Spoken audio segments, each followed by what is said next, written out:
Құрметті достар, бүгін біз ерекше іс-шарада заңды түсінетін, жауапкершілікті сезінетін, өз құқығын білетін азаматтарды қалыптастыру жолында бір қадам жасауға ұмтылып отырмыз.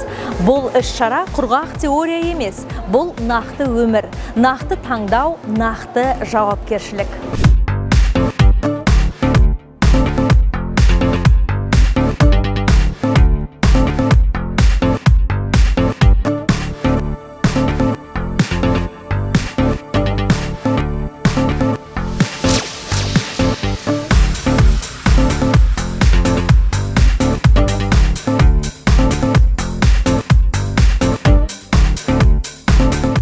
Ұйымдастырылған әр алаңда оқушылар ойлайды, талдайды, пікір айтады. Ең бастысы заңды құрметтеуді үйренеді. Ендеше құқық әлеміне қош келдіңіздер. Ал қазір практикалық алаңға жол тартайық.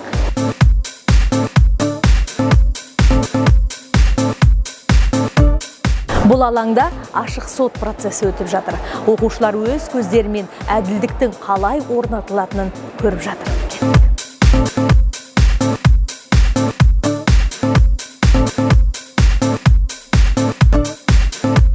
Судьяның сөзі тараптардың дәлелі, заңның салмағы, мұның бәрі бір ғана сұраққа тіреледі. Әділет деген не? Заң жазалау үшін емес, тәртіп пен әділдік орнату үшін.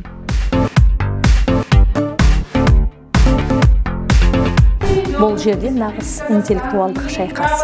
Кім жеңеді? Көрейік. Заң ба, әлде немқұрайлық па? Әр кейс өмірден алынған. Әр сұрақ нақты шешімді талап етеді. Есіңізде болсын, заңды бұзу ойын емес, ал заңды білу қорғаныш. Келесі алаң психологиялық тренинг, ендеше бірге барып көрейік. Заң тек қана баптардан тұрмайды. Заң адамның ішкі мәдениеті.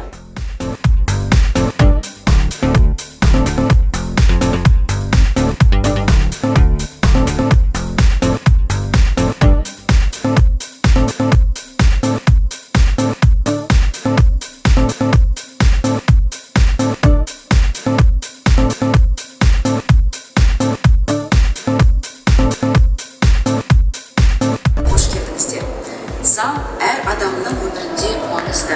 Бұл ашық диалог алаңы. Бұл жерде сұрақ қоюға қорықпаңыз. Себебі сұрақ қою арқылы сіздер заңды білесіздер. Болашақ технологияда. Ал технология заңмен бірге даму керек. Бұл алаңда идея туады, жоба жасалады, болашаққа қадам жасалады. Мүмкін дәл осы жерде ертеңгі цифрлық құқықтың шешімі дүниеге келіп жатқан шығар. Заң маңызды ма, әлде жеке еркіндік пе? Бұл алаң ойдың майданы. Онда эмоция емес, дәлел сөйлейді, айқай емес, аргумент жеңеді. Заң еркіндікті шектей ме, әлде еркіндікті қорғай ма? Өз пікіріңді қорғау азаматтық мәдениеттің белгісі. Бұл жерде мінбер жастардың өзіне берілген. Оқушылар бұл жерде мектептегі құқықтың қалай жүзеге асатынын көрсетеді. Нақты мысал келтіреді, өз бастамаларын ұсынады. Бұл жас көшбасшылардың алаңы, заңды сөйлететін сана.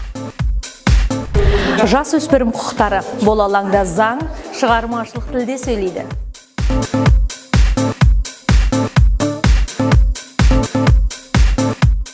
Газет, журнал, ой, идея. Бәрі бірігіп құқықтық плакатқа айналады. Өз құқығыңды білу, оны қорғаудың алғашқы қадамы. Құрметті көрермен, біз сіздерге заңды жан-жақты көрсетуге, сезіндіруге тырыстық. Есіңізде болсын, заңды білетін адам әлсіз емес, заңды құрметтейтін адам нағыз азамат.